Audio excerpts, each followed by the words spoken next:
So before I get started, can I get a thumbs up if everyone can hear me and see me all right in Zoom? Cool, perfect, awesome. I got a little presentation here.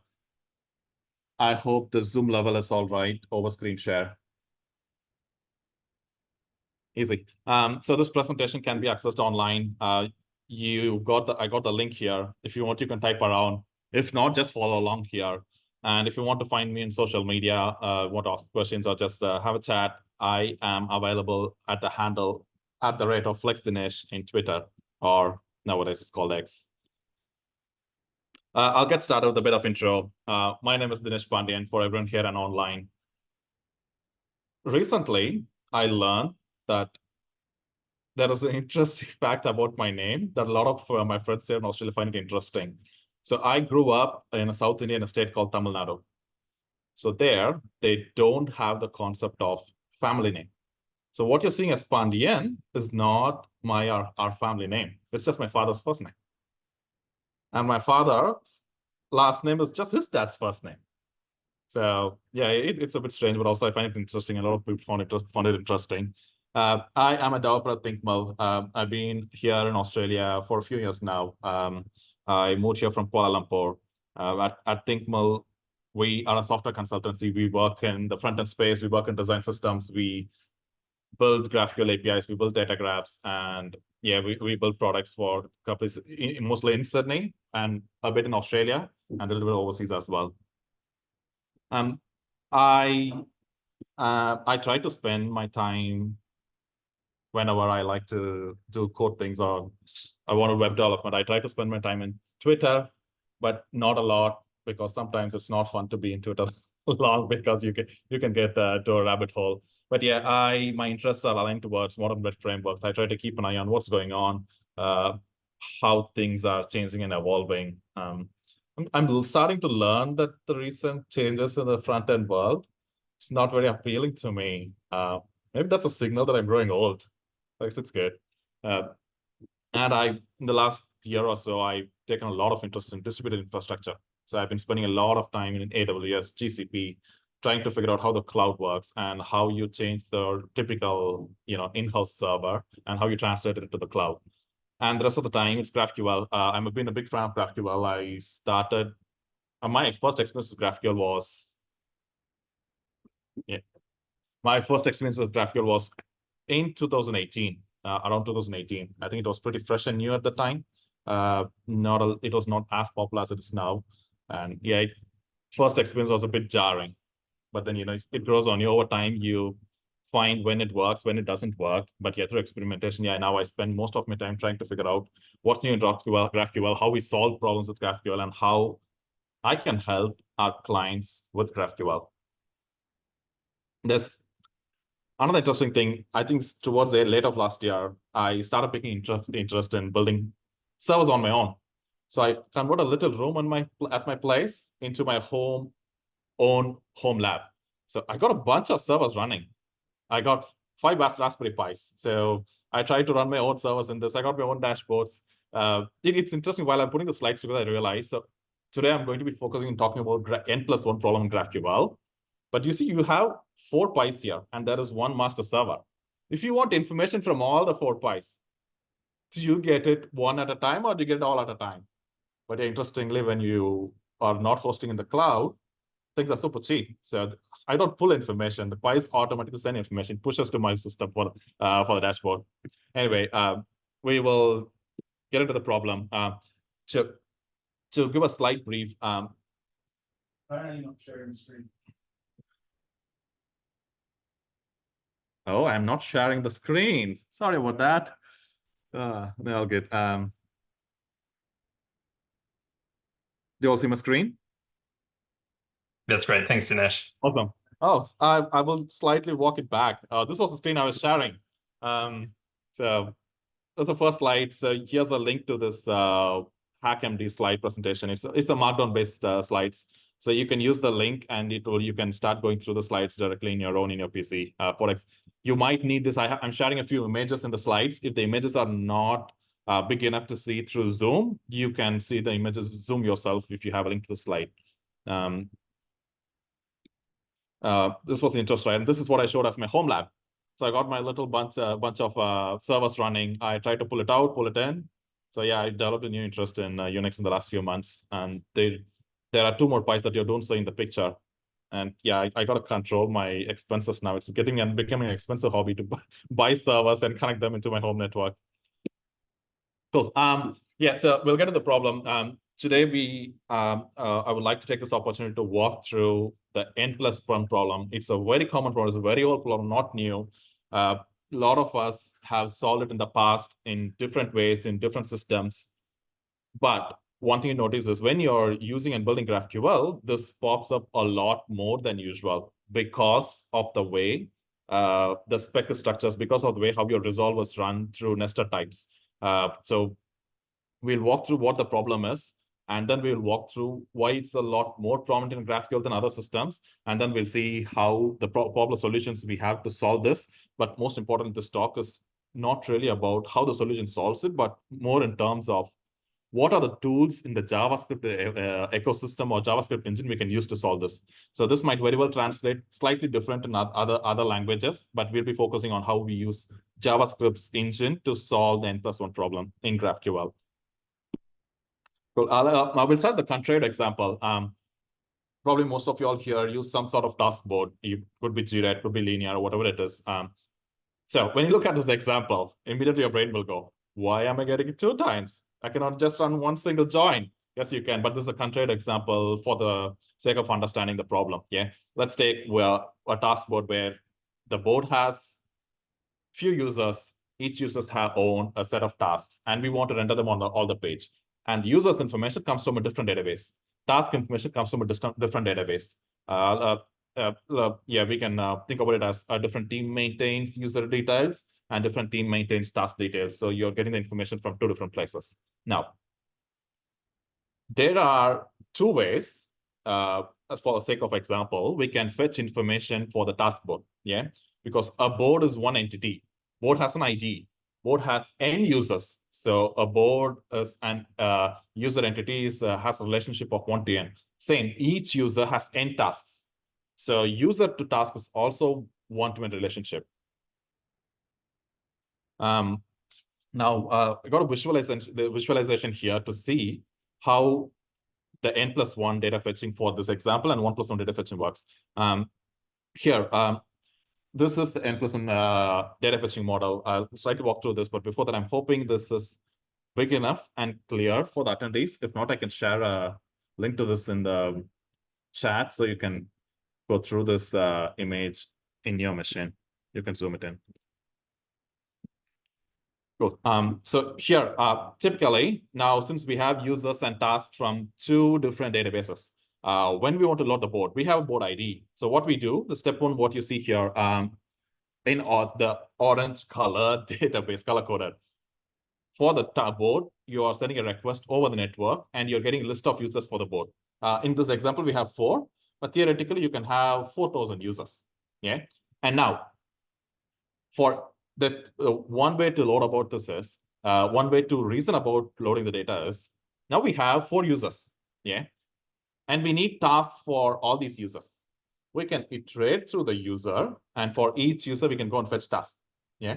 Now, if you do that, you get the information. All the requests are going to be sent in parallel or concurrent. Yeah. You're not sequentially sending these requests, but still, to fetch the tasks for 4 users, that information and data is coming from a single data source.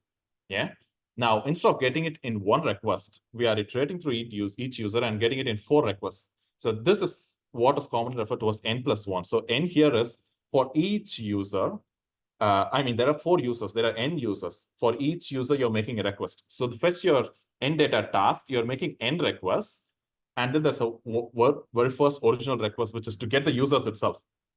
So to get your information, you're making N+1 requests. In my head, this is 1 plus n, but N+1 is popular term. So yeah, it just takes, I guess. But yeah, you're to get information from 2 different data sources. Ideally, in a data source, you do not want to fetch information multiple round trips, and you want to do it in a single round trip, because all the data sources give that option. If you're doing it in multiple round trips, it's not ideal. So we are imagine if you had 1,000 users. Now, instead of establishing one connection to a database, you are establishing 1,000 connections to the database to get the information you need.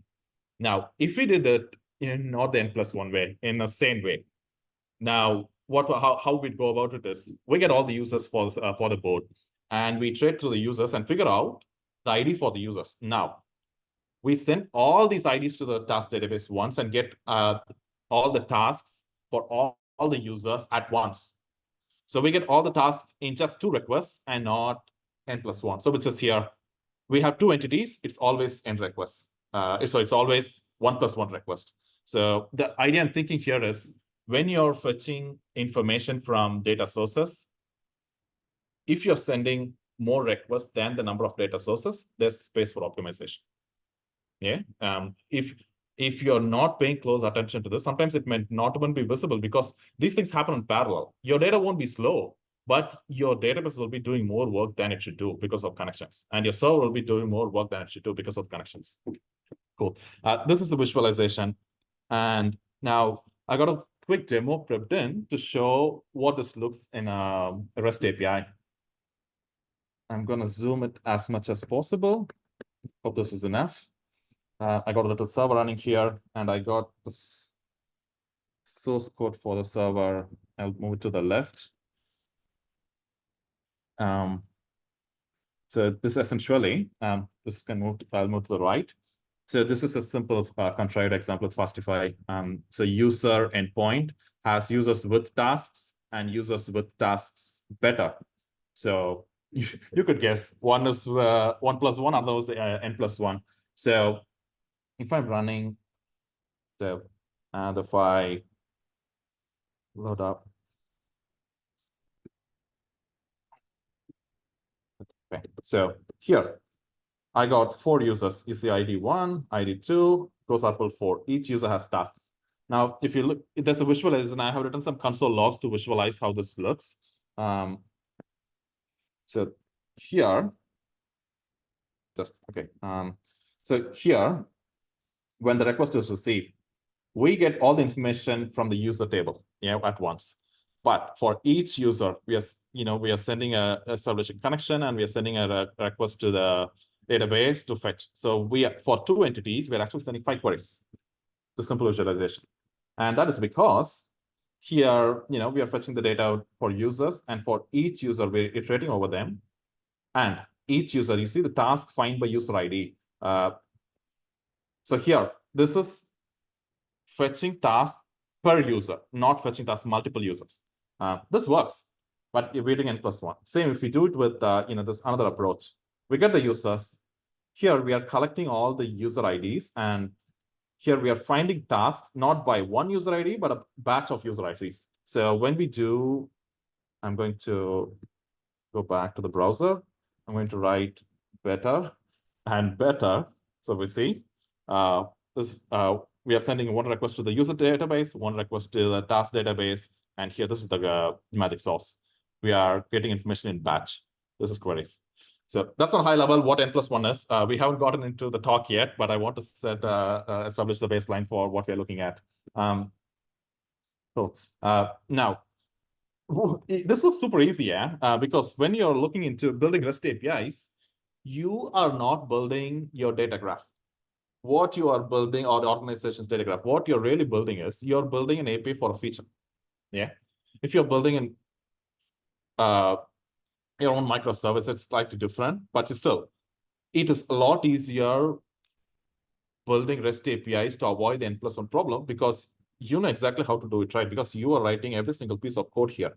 You control where the invocation happens. You control how you send data. And that's why this problem is not very prominent in REST APIs because it's very visible when you look at the code. Now, I'm going to go back to the presentation. We saw N+1 and 1+1 in REST. Now, before we look into GraphQL, we're going to take a slight detour and understand a bit about JavaScript's engine. We're going to look into how JavaScript's event loop works, what is the main execution frame in JavaScript, the asynchronous task queue in JavaScript, and what next tick is.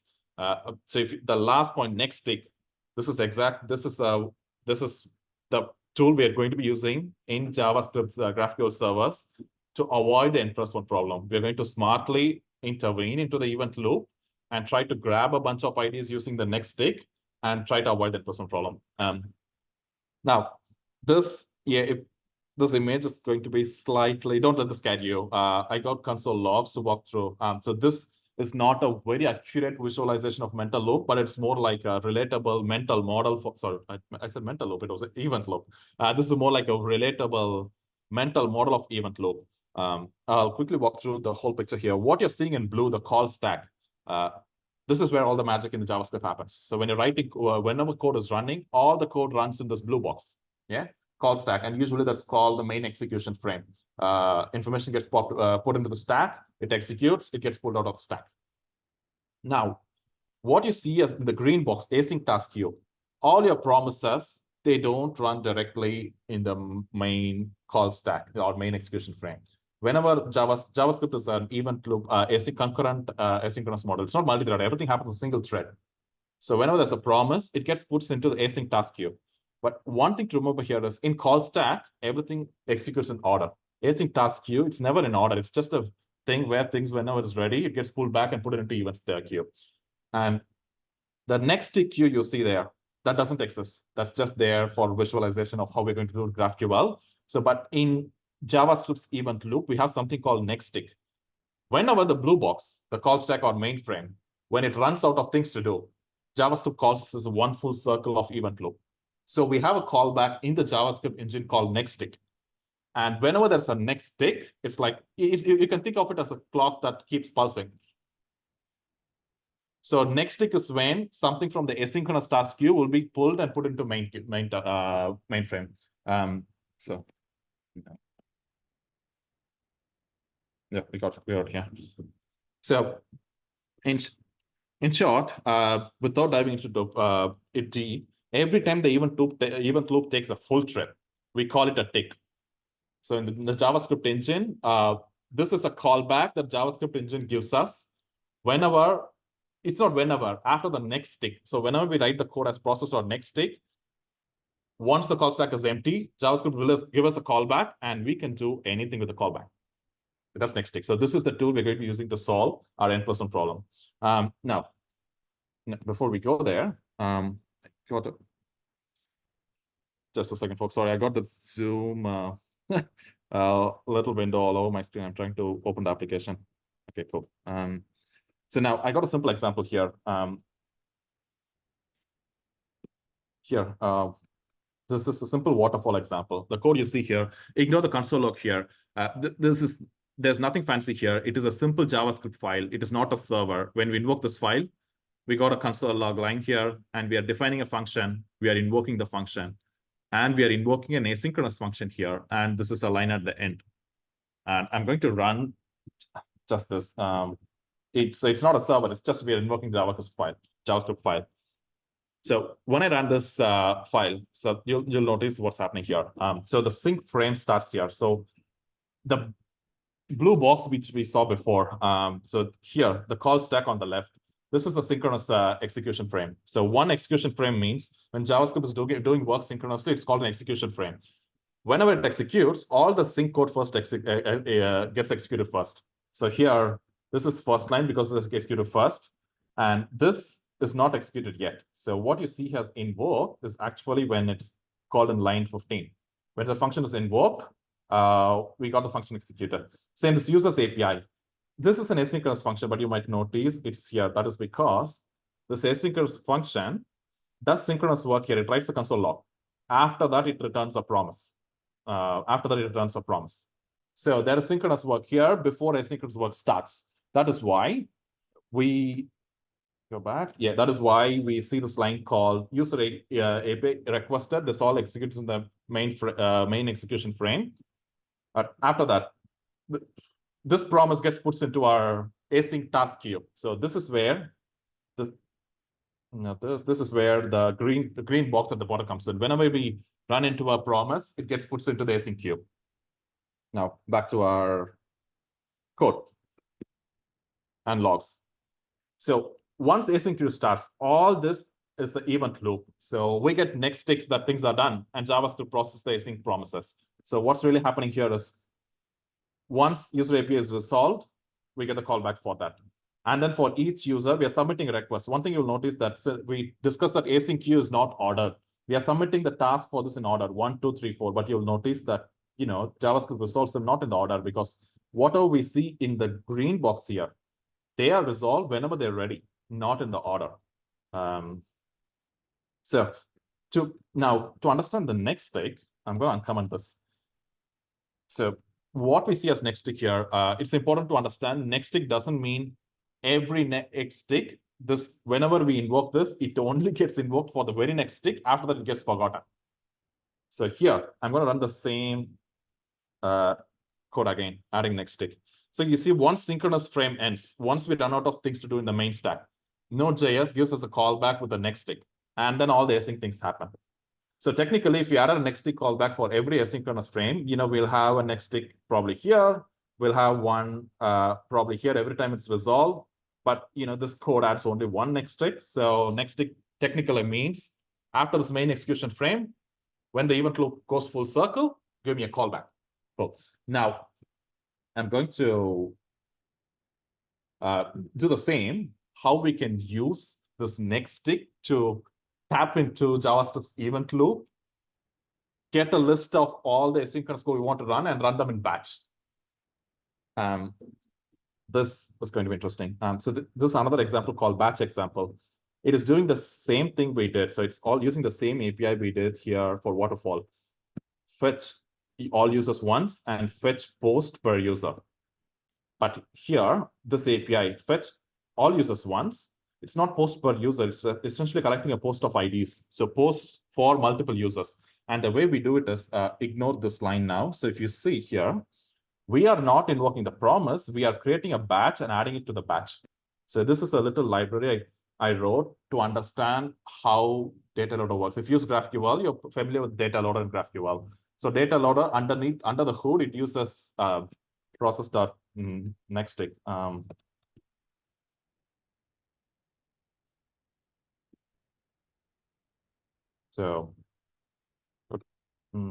No. So when you open the source code for dataloader, the entire idea of how dataloader works is because of this one single line. This is the secret of how we are able to intervene in the event loop and create a batch of requests and send them once to the database.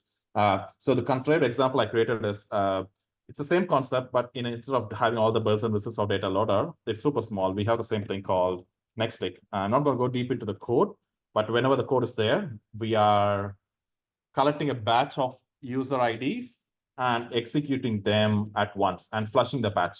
Yeah. So going back to the visualization, this is what it's going to look like. Now this visualization will make more sense. So if you go through this deeply, whenever we are requesting users and tasks, we get information for user IDs, but tasks, we are not fetching them immediately. We are submitting the user ID for a task into a batch. Once that execution frame ends, we get the callback from Node.js. Now we have a collection of IDs that we want to request.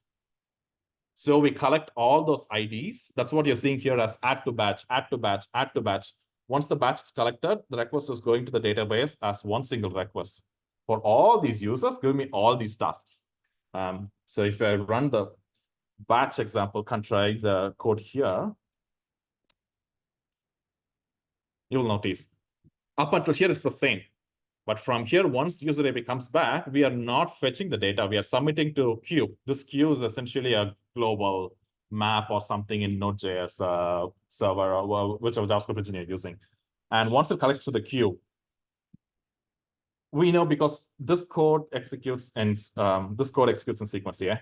Once this code executes is done, we are essentially users.map add to the batch. Once this code is done, there will be one event loop. There will be one tick. When there's a tick, we have a collection of all the tasks, all the ID for the task to fetch. So we are ignore this post API. That's just console. It's the wrong console. But yeah, you can imagine this post as. Yeah, so sorry, it's post, not tasks. The task is from REST API. So once you get all the users, now you have all the user IDs that you want to send requests to. So instead of sending a request per user, you are now able to send a request for all the users from a single data source. This is the crux of it. Cool. Now we're getting into the interesting place. Now we are looking into how this happens in GraphQL land. So in GraphQL, it's very strongly driven by spec, yeah. So in GraphQL, you often don't write code for features. You write code on how you want to resolve your data graph, which means in our data graph, we have something called users. And in our data graph, we have something called tasks. And we have users, every user type is going to have a task type, which is going to be a list. So we don't control how to fetch these things. We can only write code when the field is getting resolved. How do we resolve this particular entity? So what we're looking at is images. When we are querying users and tasks, first root type query gets kickstarted. And from there, we know we want a bunch of users. So we get the information for the users. For each user, the resolver for task gets invoked. Invoked concurrently, but each task will have no clue about the sibling task. So we have no way to figure out what are all the siblings, what the user IDs for all the siblings are. So this is why if we run the same code in our GraphQL, so we got a GraphQL API here. That is because I haven't started the server.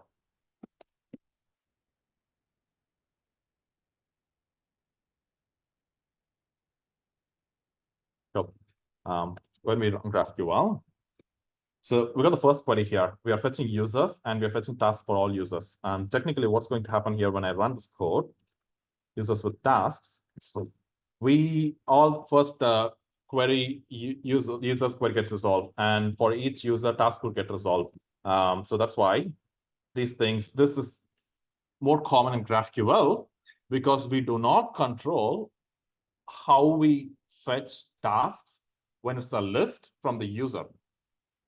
We write code in a way that when there is a request for a task, resolve a task. So the code for this will look more or less like GraphQL.